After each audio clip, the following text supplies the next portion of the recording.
இந்த நிகழ்ச்சி amazing facts ஊழியத்தின் நண்பர்களால் உங்களிடம் கொண்டு வரப்பட்டிருக்கிறது.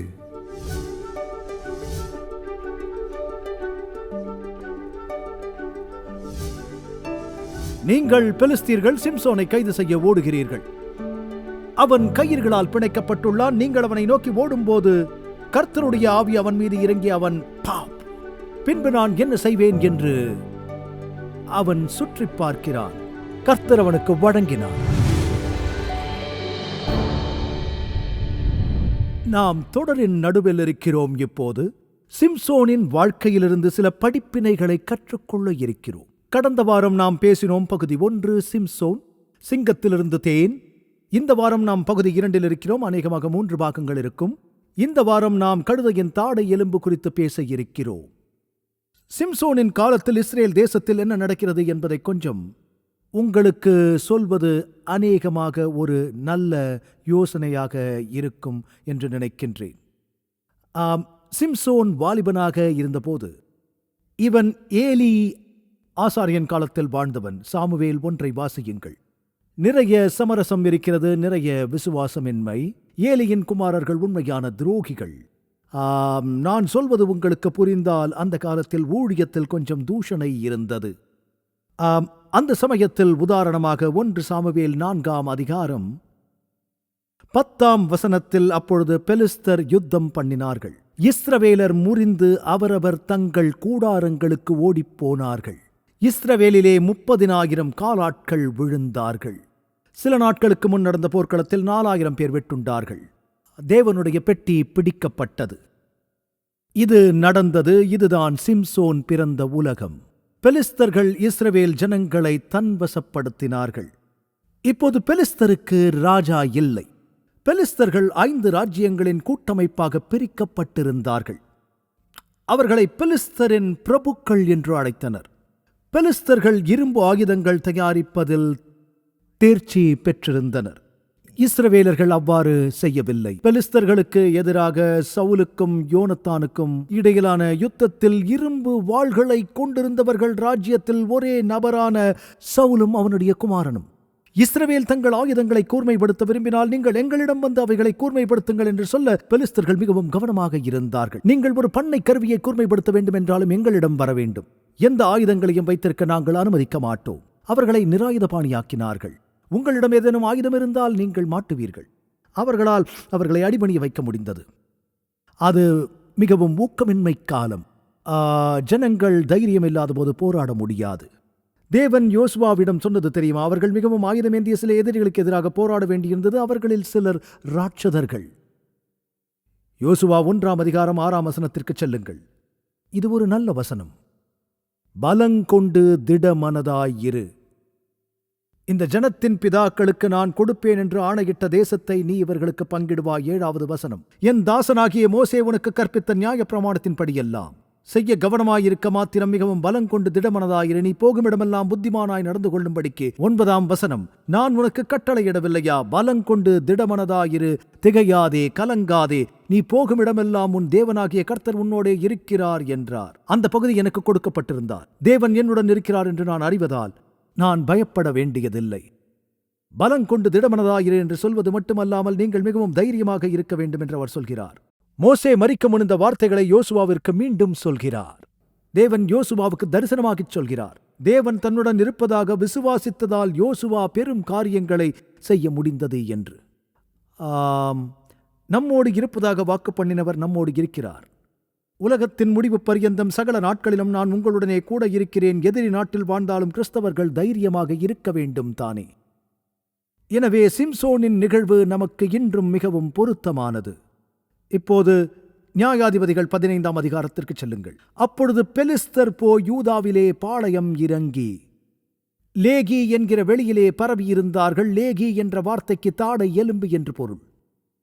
நடந்த நிகழ்விலிருந்து லேகிக்கு அதன் பெயர் கிடைத்தது. ஆனால் வேதாகம எழுத்தாளர்கள் அனைவரும் தெரிந்த பெயராக பயன்படுத்துகிறோம். ஆனால் இப்படித்தான் அந்த பெயர் வந்தது. எனவே அவர்கள் லேகி என்று அழைக்கப்படும் வெளியிலே பரவியிருந்தார்கள். யூதாவின் ஜனங்கள் தலைவர்கள் உங்களுக்கு தெரியும். சில தூதர்களை அனுப்புகிறார்கள். ஆயிரக்கணக்கான பெலிஸ்தியர்களின் இந்த பெரிய இராணுவம் வந்து அவர்களுக்கு எதிராக முகாமிட்டது. அவர்கள் சொல்கிறார்கள், காத்திருங்கள், காத்திருங்கள், என்ன பிரச்சனை? நீங்கள் ஏற்கனவே ஜெயித்திருக்கிறீர்கள். நாங்கள் எங்கள் வரிகளை செலுத்துகிறோம். என்ன நடந்தது? அவர்கள் அணிவகுத்துச் சென்றார்கள். அவர்களில் ஒரு கூட்டம் வெள்ளை கொடிக்கு நடுங்குகிறது. பெலிஸ்தர்கள் சிம்சோன் எங்களுக்கு செய்தது போல நாங்களும் அவனுக்கு செய்யும்படி அவனை கட்டுகிறதற்காக வந்தோம் என்கிறார்கள். உங்களுக்கு தெரியும்.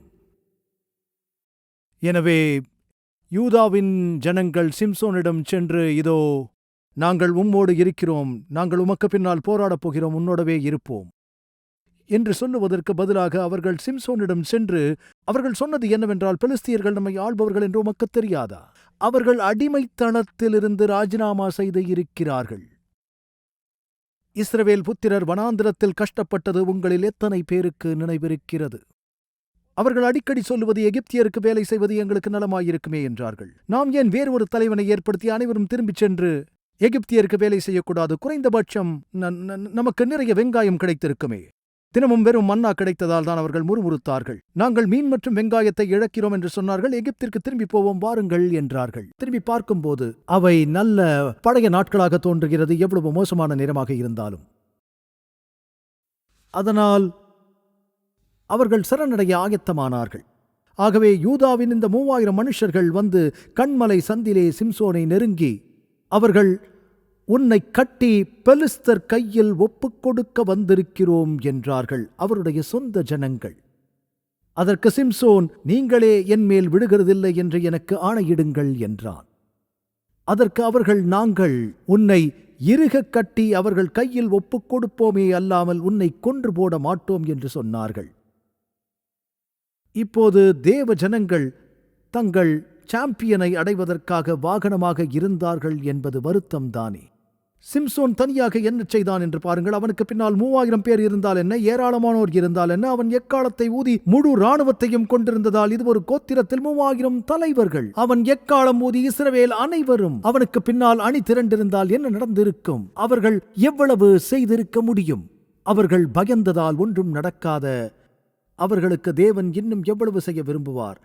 நாம் சிம்சோன் மற்றும் பெலிஸ்தர்களை குறித்து பேசும்போது நாம் இயேசுவை குறித்தும் பாவத்தை குறித்தும் பேசுகிறோம். நீங்கள் புரிந்து கொள்வீர்கள், வேறு எதையும் பேசவில்லை. கானானியர்களால் தாக்கப்பட்டிருப்பீர்கள், பிசாசாலும் தாக்கப்படுகிறீர்கள். நீங்கள் திருப்தி அடைகிறீர்களா? பிசாசு உங்களை ஆள அனுமதிக்க நீங்கள் ஒப்புக்கொள்வீர்களா? என் வேதம் சொல்கிறது, உலகத்தில் இருக்கிறவனிலும் உங்களில் இருக்கிறவர் பெரியவர். இயேசு நான் உன்னை கைவிடுவதும் இல்லை என்றார். வேதத்தில் உள்ள அற்புதம் உங்களுக்கு தெரியும். அவற்றில் 2 வாசிக்க ஆயத்தமாகவும் அலைகளில் வருவது போல் தெரிகிறது. நிறைய அற்புதங்கள், பின்பு நீண்ட காலம் நடக்காத விஷயங்களின் ஆச்சரியங்கள், அற்புதங்களின் வெவ்வேறு நிலைகள். மோசேயின் காலத்தில் அவர்கள் எகிப்திலிருந்து வனாந்திரத்தின் வழியாக வந்த போதும் எகிப்தில் நடந்த பெரிய அற்புதங்கள், அடையாளங்களை பார்த்திருக்கிறீர்கள். எலியா மற்றும் எலிசாவின் காலத்தில் நடந்த அற்புதங்களை பார்த்திருக்கிறீர்கள். இயேசு மற்றும் அப்போஸ்தலர்களின் காலத்தில் பெரிய அற்புதங்கள் நடந்ததை நீங்கள் பார்த்திருக்கிறீர்கள். சிம்சோன் ஒரு வகையான அதிசயத்திற்கு பிறகு அதிசயத்தின் உச்சமாக நின்றான். எல்லா நியாயாதிபதிகளுக்கும் அற்புதங்கள் நடக்கவில்லை. அவர்கள் சில அற்புதமான ஜெபத்தை பெற்றார்கள். அதை நீங்கள் எப்பொழுதும் அற்புதங்கள் என்று அழைக்க முடியாது. சிம்சோனின் வல்லமை இயற்கைக்கு அப்பாற்பட்ட சக்தியாக இருந்தது. அது ஜிம்மில் அதிக நேரம் செலவழித்தது காரணம் அல்ல. கர்த்தருடைய ஆவி அவன் மேல் பலமாய் இறங்கினது என்று அதில் சொல்கிறது. அவனை இறுகக் கட்டி அவர்கள் கையில் ஒப்புக் கொடுத்தார்கள். யூதர்கள் என்று அழைக்கப்பட்ட மத தலைவர்கள். யூதர்கள் எபிரேயர்கள் அல்ல. நீங்கள் ஒரு அரபியாக இருக்கலாம், எபிரேயராக இருக்கலாம். ஏனென்றால் எபிரேயர்கள் ஆபிரகாமிலிருந்து வந்தவர்கள். ஜனங்கள் அதை அவ்வாறு நினைப்பதில்லை. இஸ்ரவேல் அனைவரும் யூதர்கள் அல்ல. யூதர்கள் பெரும்பாலும் பாபிலோனிய சிறையிலிருந்து திரும்பி வந்தவர்கள். பெரும்பாலும் யூத கோத்திரத்தைச் சேர்ந்தவர்கள். சிலர் லேவி மற்றும் பெஞ்சமின் கோத்திரத்தார். மற்ற 10 பழங்குடியினரும் சுதந்திரித்தார்கள். யூதாவின் கோத்திரத்திற்கான குறுக்கு வழியாக மாறினர். இங்கே இயேசு யூதர்களால் ரோமானியர்களிடம், புற ஜாதியாரிடம் ஒப்படைக்கப்படுகிறார், கட்டப்படுகிறார். இதே போன்ற ஒன்றை நீங்கள் இதில் பார்க்கிறீர்கள். அவருடைய சொந்த ஜனங்கள். ஆமாம், இறுதியில் ஆணிகள் ரோமர்களாலும் சேவகர்களாலும் அடிக்கப்பட்டன. எனவே அவர்கள், இல்லை இல்லை இல்லை, நாங்கள் உங்களை இறுகக் கட்டி அவர்கள் கையிலே ஒப்புக் கொடுப்போம், அல்லாமல் உன்னை கொன்று போட மாட்டோம். உன் இரத்தத்தை எங்கள் கைகளில் நாங்கள் விரும்பவில்லை. எனவே அவன் சரணடைந்தான். அவன் விருப்பத்துடன் கோட்டையான கன்மலை பள்ளத்தாக்கில் அவன் எழுந்திருந்த போது அந்த 3000 பேர் அவனை கைது செய்திருக்க முடியாதா? யுத்தத்தின் இடம் காரணமாக 1 மில்லியனுக்கும் அதிகமான பெர்சியர்களை நிறுத்தி வைத்திருக்கும் 300 ஸ்பார்டன்களை குறித்து நீங்கள் கேள்விப்பட்டிருக்கிறீர்களா? உங்கள் தேசத்தை மிகவும் கவனமாக கவனிக்க விரும்புவீர்கள். சிம்சோனுக்கு உயர்ந்த இடம் என்பதால் யூத ஜனங்கள் அவனை கைது செய்ய விரும்பவில்லை என்றாலும் அவர்கள் அவனை கைது செய்திருக்க முடியாது.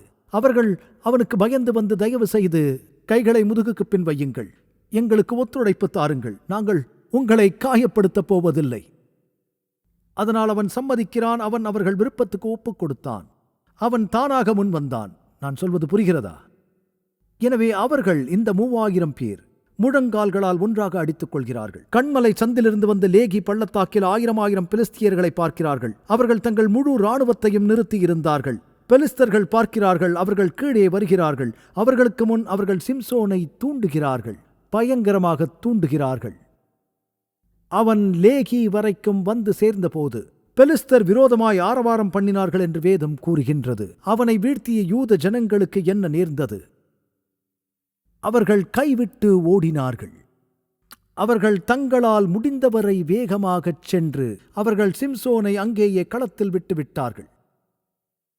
பெலிஸ்தர் அவனுக்கு விரோதமாய் ஆரவாரம் பண்ணினார்கள் என வேதம் கூறுகிறது. எங்கள் எதிரி, நாங்கள் அவனை பிடித்து விட்டோம், நாங்கள் வந்த காரியத்தை முடித்து விட்டோம். நிச்சயமாக எதுவும் செய்யவில்லை. முழு இராணுவமும் இருந்தது. அதாவது தங்கள் ஊரின்படி வந்து இடுப்பு மற்றும் தொடையில் அடித்தார்கள். ஆனால் நாங்கள் யுத்தத்துக்கு ஆயத்தமாக இருக்கிறோம், அவனால் எதுவும் செய்ய முடியாது. அவர்கள் அனைவரும் அவனை கைது செய்ய ஓடி வந்தார்கள். ஒரு அற்புதமான விஷயம் நடந்தது. அப்பொழுது கர்த்தருடைய ஆவியானவர் அவன் மீது பலமாக இறங்கினார்.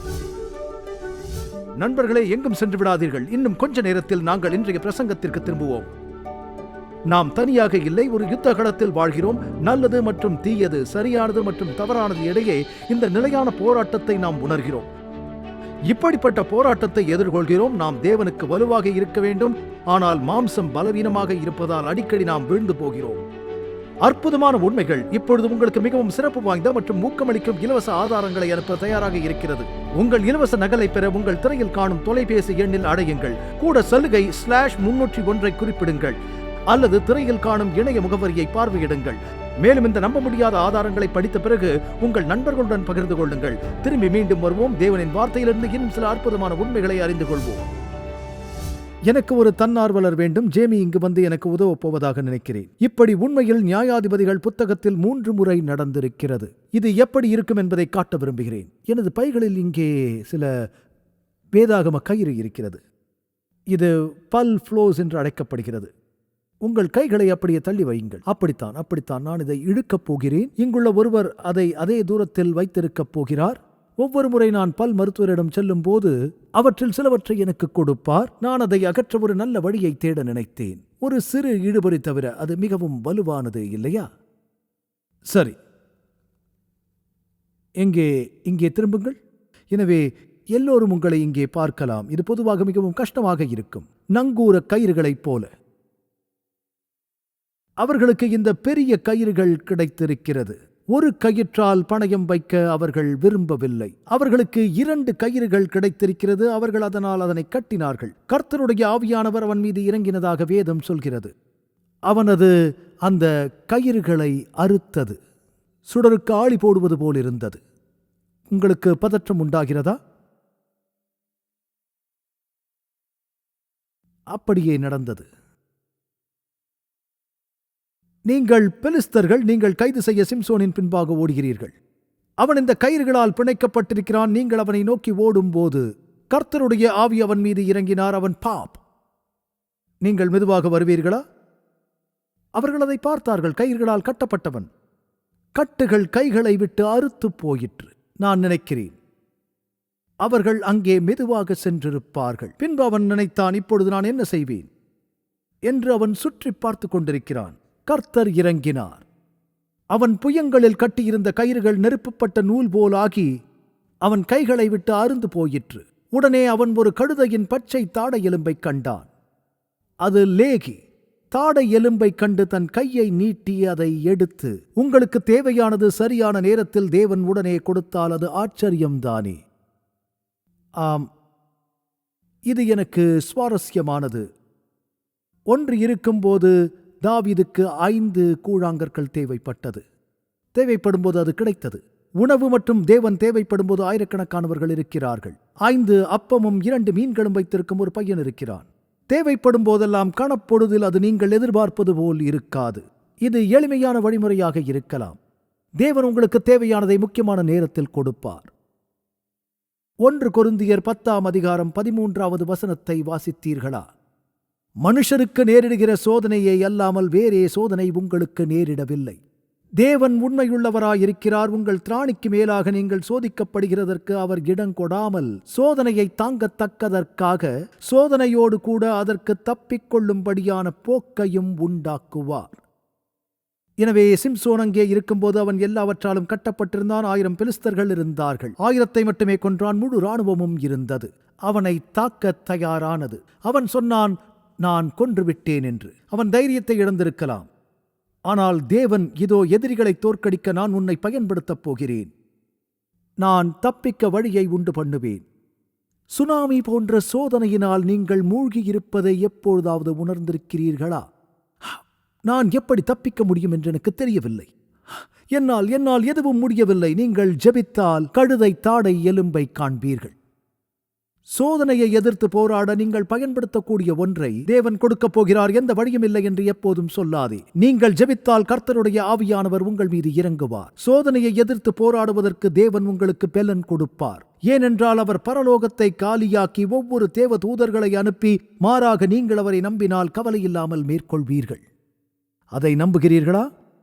நான் நம்புகிறேன். அவர் கொடுக்கிறார். இல்லையெனில் ஒருவேளை அவர் உங்களுக்கு தேவையற்ற ஒன்றை கொடுக்காமல் இருக்கலாம். கோலியாத்தின் பட்டத்தை உங்களுக்கு தரமாட்டார். அவர் உங்களுக்கு ஒரு கழுதை தாடை எலும்பை மட்டுமே கொடுக்கக்கூடும். எளிய வழிமுறைகளை பார்த்து தேவன் செய்கிறதை குறைத்து மதிப்பிடாதீர்கள்.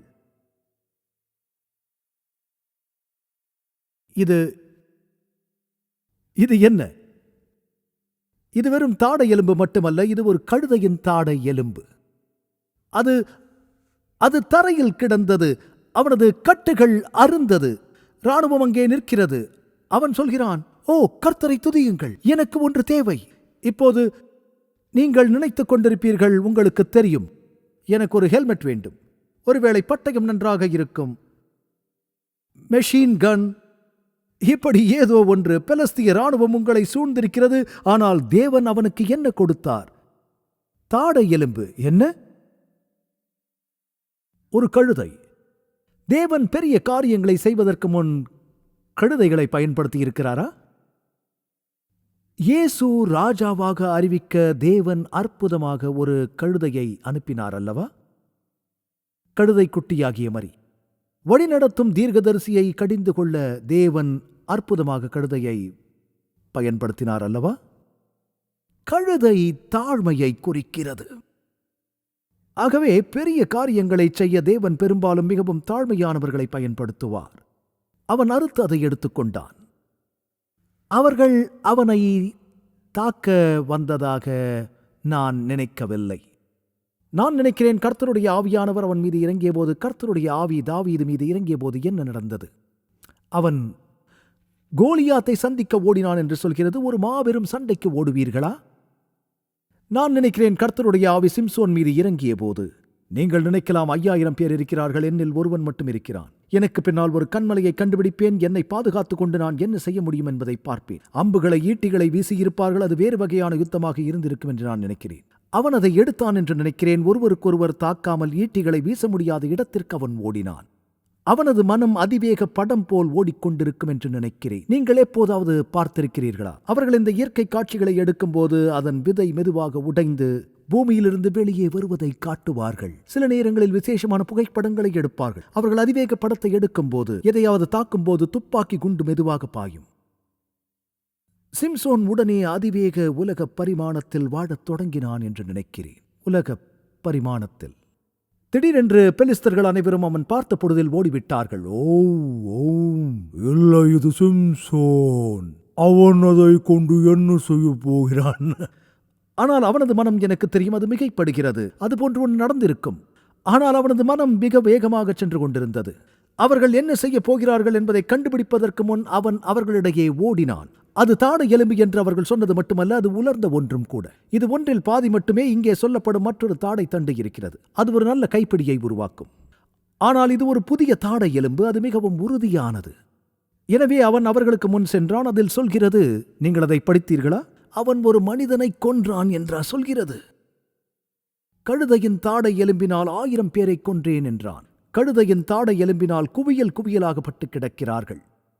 அப்படி சொல்லி தீர்ந்த பின்பு தன் கையிலிருந்த தாடை எலும்பை எறிந்துவிட்டு அவ்விடத்திற்கு ராமேத் லேகி என்று பெயரிட்டான். இப்போது நீங்கள் நினைவில் கொள்ள வேண்டிய ஒரு விஷயம், சிம்சோன் பார்க்க எப்படி இருந்தான்? சிம்சோன் குறித்து என்ன தெரிகிறது? அவனது முடி. சிம்சோனுக்கு பெரிய கயிறுகள் இருந்தன என்ற வசனத்தை எனக்கு காட்டுங்கள். அப்படி சொல்லவில்லை. ஆம், அவனுக்கு நீண்ட முடி இருந்தது. ஏன்? அவன் ஒரு நசரேயன். நாம் நசரேயர்களை குறித்து பேசினோம். அவர்கள் அறிந்த 2-3 விஷயங்கள் இருந்தன. ஒன்று திராட்சை, அதை தவிர வேறு இல்லை. நல்லது, சிம்சோன் ஏற்கனவே மது விருந்துக்கு சென்றிருந்ததாகவும் அவன் திராட்சை பள்ளத்தாக்கில் தங்கியிருந்ததாகவும் வேதம் கூறுகிறது. அவன் திராட்சை தோட்டங்கள் மட்டும் வந்தபோது ஒரு சிங்கத்தை கொன்றான். அவன் திராட்சைக்கரையில் இருக்கக்கூடாது. அவன் அதை பின்பற்றவில்லை. மற்ற விஷயம், இறந்த உடலை தொடக்கூடாது. அவன் நிறைய பேரை கொன்றது மட்டுமல்லாமல் அவன் சென்று சிங்கத்தின் சடலத்திலிருந்து தேனை எடுத்திருக்கிறான். இப்போது அவன் அசுத்தமான பச்சை தாடை எலும்பை தொட்டிருக்கிறான். அவன் அதை தனது கையிலிருந்து வீசும்போது, இதோ நான் மீண்டும் வருகிறேன். அவனுக்கு பலவீனம் இருந்த போதிலும் தேவனால் அவனை பயன்படுத்த முடிந்தது. இது மிக முக்கியமான ஒரு காரியம். நான் தேவனுக்காக ஊழியம் செய்ய விரும்புகிறேன், ஆனால் நான் தகுதியற்றவன். நான் வேதபாட வகுப்புகளை நடத்த விரும்புகிறேன், ஆனால் அதிகமாக எனக்கு தெரியாது. மற்றவர்களைப் போல இருக்க விரும்புகிறேன். எவ்வளவு முழுமையாக மாறியிருப்பது கண்டு சந்தேகிக்கிறேன். எப்போதாவது நினைத்திருக்கிறீர்களா? நான் ஒரு போதகர் நினைத்திருக்கிறேன். இயேசு 12 அப்போஸ்தலர்களை பிரசங்கத்திற்கு அனுப்பிய இடத்தை படித்தபோது நான் ஊக்கம் அடைந்தேன். அவர்கள் வெளியே பிரசங்கித்து சந்தோஷத்தோடு திரும்பி வந்து, ஆண்டவரே, உம்முடைய நாமத்தினாலே பிசாசுகளும் எங்களுக்கு கீழ்ப்படுகிறது என்றார்கள். பெரிய அற்புதங்கள் நடப்பதைக் கண்டோம். நோய்வாய்ப்பட்டவர்கள் குணமடைந்து மரித்தவர்கள் உயிர் தெழுப்பப்பட்டார்கள் என்பது உங்களுக்கு தெரியும். அப்போஸ்தலர்கள் செய்த எல்லா விஷயங்களையும் வேதம் சொல்கிறது. இயேசு பேதுருவிடம், கோதுமையை கணகினால் புடைக்கிறது போல சாத்தான் உங்களை புடைக்கிறதற்கு உத்தரவு கேட்டுக்கொண்டான். நானோ உன் விசுவாசம் ஒழிந்து போகாதபடிக்கு உனக்கு வேண்டிக் கொண்டேன். நீ குணப்பட்ட பின்பு உன் சகோதரரை ஸ்திரப்படுத்து என்றார். 100% மனமாறாத ஒருவரை தேவனால் பயன்படுத்த முடியும் என்று நினைக்கிறீர்களா? தங்களில் யார் பெரியவன் என்று சீஷர்கள் வாக்குவாதத்தில் ஈடுபட்டார்கள் அல்லவா? உங்களுக்கு இருக்கும் தாளந்துகளுடன் தேவனோடு சண்டையிடுவது உங்கள் மாற்று செயல்முறையின் ஒரு பகுதியாக இருக்கலாம் என்பதை ஒப்புக்கொள்ள வேண்டுமா? நீங்கள் முற்றிலும் சுத்தமாக இருப்பதை உணரும் வரை காத்திருக்க வேண்டாம். நீங்கள் எல்லாவற்றையும் சரியாக செய்யலாம், ஒருபோதும் செய்யாமலும் இருக்கலாம். தேவனுடைய சித்தம் என்று உங்களுக்கு தெரிந்தால் நீங்கள் விசுவாசத்தில் நிலைக்க வேண்டும். உங்களுக்கு தெரிந்ததை செய்வீர்கள். நீங்கள் தகுதியானவர் அல்ல என்று பிசாசு எப்போதும் உங்களுக்கு சொல்லுவான். சிம்சோன் அவனிடமிருந்து தாடை எலும்பை வீசினான். இறுதியாக அவன் இந்த யுத்தத்தில் ஜெயம் பெற்றான். சாமுவேல் வாலிபனாக இருக்கிறான். ஓப்னி, பினேகாஸ் மற்றும் ஏலி மரித்துப் போனார்கள். அது நடந்தபோது சாமுவேல் இளமையாக இருந்தார். எனவே அவர்கள் சிம்சோனை தங்கள் தலைவனாக பார்த்தார்கள். அவன் தடுத்தான். 20 ஆண்டுகள் பெலிஸ்தரின் தாக்குதல்களை தடுத்தான். அந்த நேரத்தில் அவர்கள் அநேகமாக வரி செலுத்த வேண்டியதில்லை. கொஞ்சம் சுதந்திரமும் விடுதலையும் இருந்தது. ஆனால் 20 வருடங்கள் கழித்து அவர்கள் பெலிஸ்தர்களுடன் மீண்டும் வர்த்தகம் செய்யத் தொடங்கினர். அவர்கள் மீண்டும் அவர்களுடன் ஈடுபாடு கொள்ளத் தொடங்கினர். சிம்சோனை தேவராஜ்யத்தில் பார்ப்பேன் என்று எதிர்பார்க்கிறேன். எபிரேயர் 11ஆம் அதிகாரத்தில் அவனுக்கு பலவீனம் இருந்த போதிலும் பின்னும் நான் என்ன சொல்லுவேன்? எபிரேயர் 11:32 கிதியோன், பாராக், சிம்சோன், யெப்தா, தாவீது, சாமுவேல் என்பவர்களையும் தீர்க்க தரிசனங்களையும் குறித்து நான் விவரம் சொல்ல வேண்டுமானால் காலம் போதாது. விசுவாசத்தினாலே அவர்கள் ராஜ்யங்களை ஜெயித்தார்கள், நீதியை நடப்பித்தார்கள், வாக்குத்தத்தங்களை பெற்றார்கள், சிங்கங்களின் வாய்களை அடைத்தார்கள். தானியேலும் தாவீது மட்டுமல்லாமல் சிம்சோனும் தான். அக்கினியின் உக்கிரத்தை அவித்தார்கள். சாத்ராக், பேஷாக், ஆபத்நேகோ போன்றவர்கள். பலவீனத்தில் பலன் கொண்டவர்கள் யுத்தத்தில் வல்லவரானார்கள். அந்நியருடைய சேனைகளை முறியடித்தார்கள். உங்களில் ஒருவன் 1000 எப்படி துரத்த முடியும் என்று மோசே சொன்னதாக வேதம் சொல்கிறது. அவன் 1000க்கு எதிராக முதன்மையான ஒன்றை பயன்படுத்தினான். இதிலே மிகவும் சுவாரஸ்யமானது என்னவென்றால், சிம்சோன் 1000 துரத்தினானா? ஏன்? ஏனென்றால் கர்த்தருடைய ஆவி அவன் மேல் இறங்கினார். வேதம் கூறுகிறது, கடைசி நாட்களில் பல வாதைகள் தொடர்ந்து வரப்போகின்றன. ஆனால் வேதம் சொல்கிறது, ஆகையால் பொல்லாப்பு உனக்கு நேரிடாது. உன் பக்கத்தில் 1000 பேரும் உன் வலதுபுறத்தில் 10,000 பேரும் விழுந்தாலும் அது உன்னை அணுகாது. உன் கண்களால் மாத்திரம் நீ அதை பார்த்து துன்மார்க்கருக்கு வரும் பலனைக் காண்பாய். கர்த்தருடைய ஆவியை பெற்றவனாக நாம் இருக்க வேண்டும், இல்லையா? அதே தவறுகளை செய்யக்கூடாது என்று சிம்சோனின் நிகழ்விலிருந்து கற்றுக்கொள்ள விரும்புகிறேன். தேவன் தம் ஜனங்களுக்கு வெற்றியை கொடுக்க மிகவும் விரும்புகின்றார். அவர்கள் எல்லா விதத்திலும் அவனுக்கு எதிராக போராடினார்கள். அந்த ஜெயத்தை நீங்கள் பெற அவர் விரும்புகிறார். நண்பர்களே, அவரை நம்புவதன் மூலமும் இயேசு தம்முடைய சிலுவையை மலைக்கு சுமந்து சென்று போராட்டத்தின் வாசல்களை தகர்த்து போட்டார். இதனால் நாம் விடுதலையோடு இருக்க முடிகிறது. வேதாகம தீர்க்க தரிசனத்தில் வெளிப்படுத்தப்பட்டுள்ளபடி நம்முடைய மோசமான உலகத்திற்கான தேவனின் திட்டத்தை அறிய விரும்புகிறீர்களா? உங்கள் மிகப்பெரிய சவால்களுக்கு நடைமுறையான நம்பகமான தீர்வுகள் வேண்டுமா? ஊக்கமளிக்கும் மற்றும் அறிவூட்டும் ஆச்சரியமூட்டும் உண்மைகள் வேதாகம பாட வழிகாட்டிகள் 27 அழகான வரைகளை மற்றும் நேரடியான பதில்களை புரிந்து கொள்ள எளிதான வகையில் வேதத்தின் அடிப்படையில் சிறப்பான மேலான பாடங்களை வழங்குகின்றது.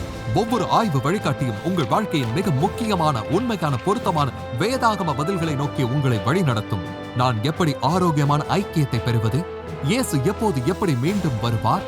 மேலும் இப்படி பல கேள்விகளுக்கு உங்கள் எதிர்காலத்தை வாய்ப்பாக விட்டுவிடாதீர்கள். ஆச்சரியமூட்டும் உண்மைகள் வேதாகம பாட வழிகாட்டிகளிடமிருந்து உங்கள் வாழ்க்கையை சத்தியத்துடன் மாற்றுங்கள். ஆங்கிலம், இந்தி, தமிழ் மற்றும் தெலுங்கு மொழிகளில் கிடைக்கிறது. காத்திருக்க வேண்டாம். bookstore.aftv.in என்ற இணையதளம் மூலம் உங்கள் முழுமையான ஆய்வு வழிகாட்டிகளை இன்றே ஆர்டர் செய்யுங்கள்.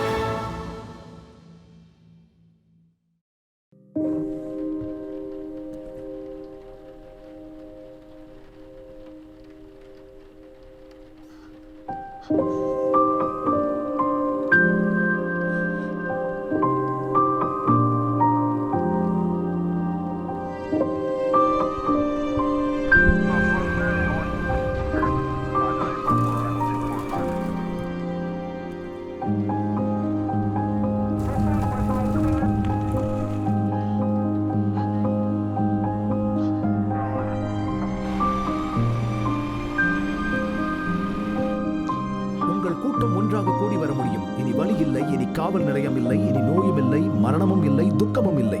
மேலும் அன்பான நண்பர்களே, நம் உலகில் இந்த வேதனையும் துயரமும் நாம் அனுபவிக்க வேண்டும் என்பது நம் தேவனின் நோக்கமில்லை.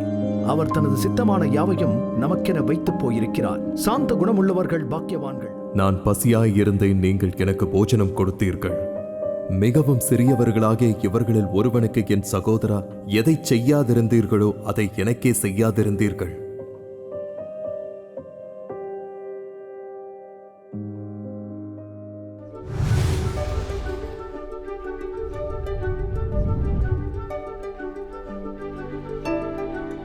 இன்றைய இலவச சலுகையை விண்ணப்பிக்க மறந்து விடாதீர்கள். அது நிச்சயம் ஆசீர்வாதமாக இருக்கும். உங்களது தொடர்ச்சியான ஆதரவுக்கு நன்றி. நாங்கள் இயேசு கிறிஸ்துவின் சுவிசேஷத்தை உலகெங்கிலும் கொண்டு செல்கிறதனால் நீங்கள் அடுத்த வாரம் இணைந்திருக்க உதவி செய்து கர்த்தருடைய வேத வார்த்தையில் மூழ்கி அற்புத உண்மைகளை ஆராயச் செய்வோம்.